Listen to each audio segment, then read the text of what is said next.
Включвам се от този влог и така, защото имам повече снимани кадри и видеа, отколкото да говоря и да разказвам къде сме били, какво сме правили, харесало ли ни е, не ни ли е харесало. Основно кадрите са от този комплекс, може би с вили и хотелска част. Нарича се Родопски легенди и беше страхотен. Ние бяхме в вила, както ще видите малко по-късно. Водеше се нашето студио. Бяхме заедно с родителите на моят мъж, неговото семейство и сестра му, плюс още едни семейни приятели и си изкарахме страхотно. Там бяхме няколко дни, като имах обхват аз само да мога да звъня по телефона или ако в общите части на комплексчето хванех Wi-Fi. Иначе можех само да звъня по телефона. Съответно, реших, че това е перфектният момент да си дам и малко почивка от това постоянно ровене в социалните мрежи. Всяка вила си има различно име. Тази, в която бяха родителите на Манол, се казваше Вила Малина и около нея навсякъде имаше засадени храсти на малина. Нашата се казваше Вила Лавандула и около цялата вила имаше засадена лавандула. И тази с семейните приятели се казваше Вила Роза и ако не имаше навсякъде храсти с рози, беше супер готино. Има тенис игрище, което е много приятно и гледката от него е към планината. Има басейн, в който веднъж се опитахме да влезнем. Аз не успях, водата е доста хладна. И всъщност ние, когато бяхме там, хванахме такова време, че повече от 20 градуса през деня не ставаше, даже последния ден. Така, вече почна да става топличко, да може да си по къс ръкав или къси панталонки. През останалото време ние сме били с анцузи и някаква връхна дреха. Но си починахме много добре, качихме се до Белинтаж. Ще ви покажа оттам кадри, даже пуснахме дрона, така че ще има кадри повече от дрона, отколкото от телефонът ми. От много отдавна не съм яла толкова вкусна храна. Там всичко, каквото пробвахме, беше невероятно вкусно. Говоря за заведението в Родопските легенди, там където спахме и там където реално се хранихме. Закуската беше страхотна и всичко от менюто беше изключително вкусно. Традиционна българска храна. Имаше тук-там и още някои различни неща. Например, ядохме Адана кебаб, който беше много вкусен. Шкембето и беше брутално вкусно и то. Наистина не съм яла такова и отдавна не съм сядала някъде, където каквото и да пробвам да ми е адски вкусно. Ако сте с малко дете, със сигурност ще трябва още някой с вас или още някой с дете, за да има кой да си играе с него, защото освен басейна, ако седите само там, няма други активности, които може да правите, освен тениса. Но, нали, с дете трудно. При нас в случая имаше кой да гледа Бориста, успяхме да поиграем тенис, успяхме да си починем, но просто ако решите да имате предвид, че активностите са малко. Обслужването беше страхотно. За тези няколко дни, каквото сме поискали, веднага на момента, нищо не ни е забравено от поръчката. Супер любезни, супер вежливи. Отдавна не съм попадала в България на такова обслужване, така че да се чувстваш добре и спокоен. Други кадри какви ще ви покажа. Едните са от две вечери с две различни приятелки имам и то по много малко. Този влог ще бъде по-късичък. Просто не успях да снимам. Започнах да снимам тепърва в сряда. Ние в петък заминахме и така, по-скоро ще бъде нещо за самата почивка, която имахме. Надявам се да ви е интересно. Ще се опитам на някои кадри, ако има къде, да се включа с voice-over, за да мога да обясня какво показвам, ако не говоря. И надявам се все пак и този влог да ви е интересен.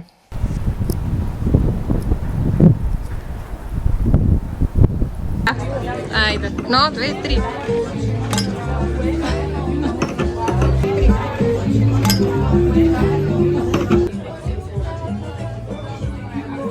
Да.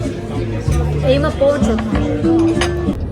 Започвам влог в сряда, но това е положението. Понеделник и вторник нищо не съм снимала. Сега отиваме да видим едни приятели, които съвсем наскоро си отвориха кафе. И случайно се засякохме с тях на Спайдърмен и по случайно си бяхме взели билети едни до други и това, ако не е съдба, не знам. Та сега отиваме тях да ги изненадаме, да видим кафето, така ли, че не сме го виждали. Казва се Паунов Кофи. Мисля, че може някъде да ви сложа техният инстаграм. И тук що си преподписах договора за телевизията на Viva.com. Бях се подготвила, че ще бъде голяма драма, защото когато бях бременна и преподписвахме, беше нещо страшно. Не ни дадоха добри условия и в последствие се случиха още неща, които така нажежиха обстановката и напрежението с Viva.com. Но днес мина чудесно по някаква случайност или не. Така че имаме спокойно телевизия и интернет за още цели 2 години.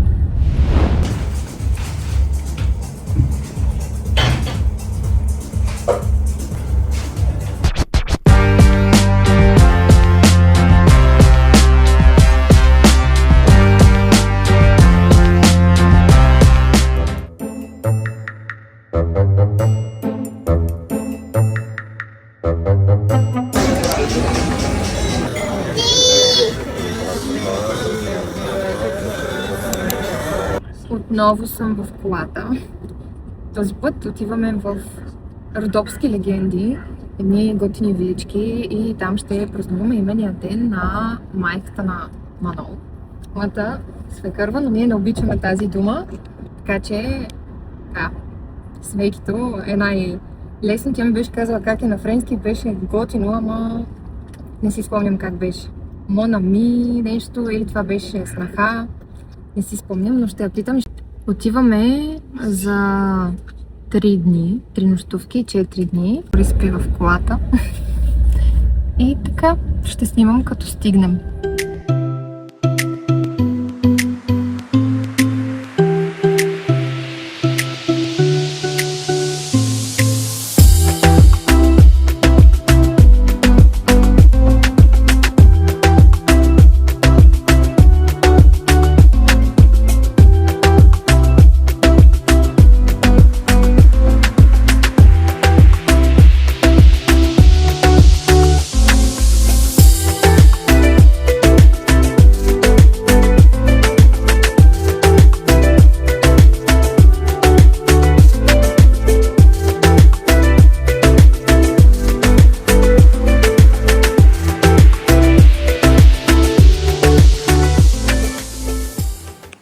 Ето къде ще спим и ние. Хайде, мамо, навътре. Влези. Така, започваме тук. Това е банята.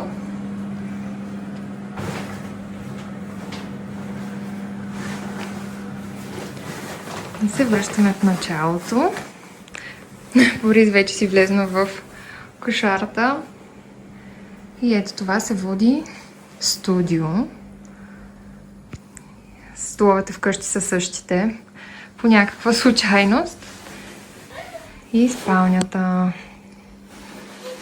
Така.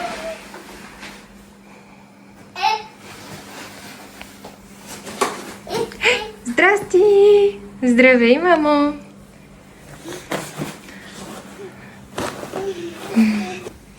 И една изненада се появи. Един приятел.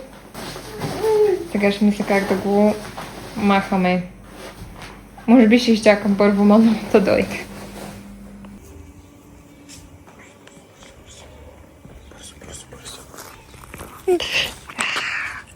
Благодаря, мамо. И тук има басейн. Има и малък басейн. Водата, в интерес на истината, е студена. Няма да ви лъжа. Трябва да е доста топличко, за да влезнем.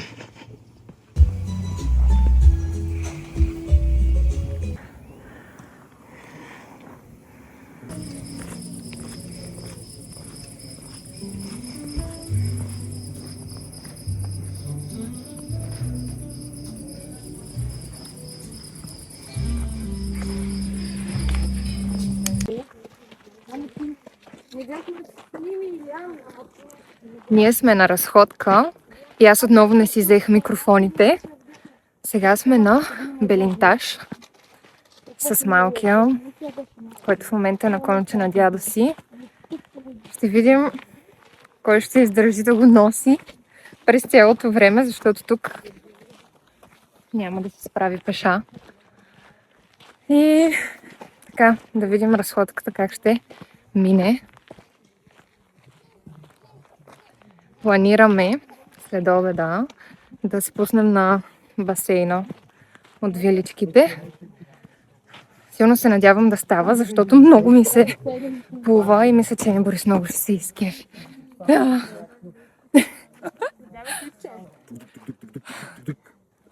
Борисче!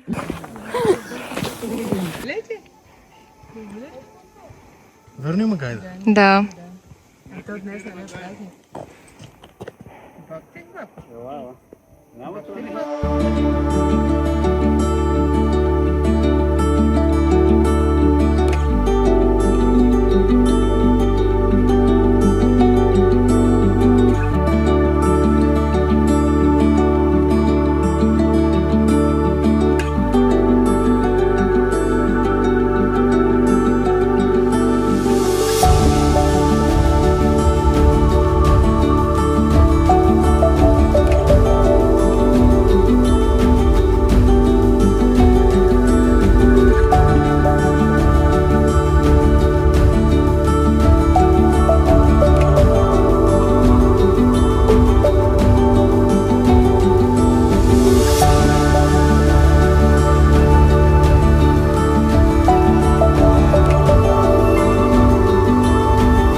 В момента съм в хотелската стая или по-скоро си е виличка и буквално нямам какво да правя.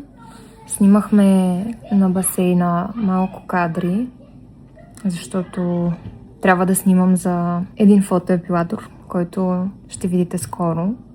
Кой е, нов е на пазара и е невероятен. Аз изобщо не съм очаквала такива резултати. Изпробвам го вече няколко месеца и съм много, много приятно изненадана. Бори се при баба си и леля си. Мано отиде да играе тенис с баща си. Аз съответно съм сама. И наистина не знам какво да правя. Може би аз ще отида малко по-късно да играя тенис. Току-що осъзнах, че сме снимали не както трябва. И направо ще се гръмна. Снимали сме хоризонтално, а не вертикално. А на мен ми трябват снимки вертикално. Тоест, трябва ми видео вертикално. Задължително вертикално.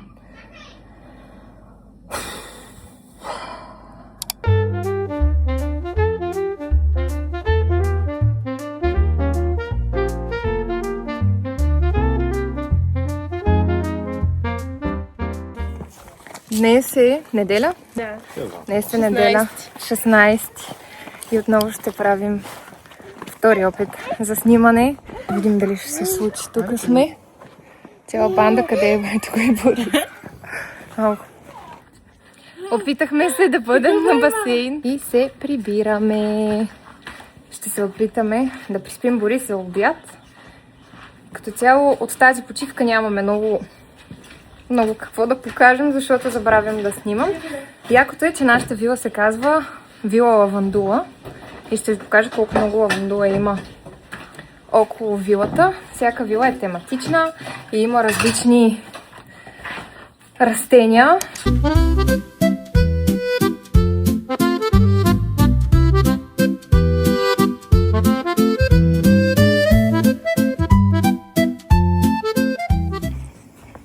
Ето така изглежда нашата вила Лавандула. Ще ви я покажа от другата страна. Ето това е вила Роза. Всъщност всеки един храст от тези е роза. Просто явно вече е минал сезонът. Така. Продължаваме да ви покажа от другата страна на нашата вила, която има още повече лавандула. Много е красиво.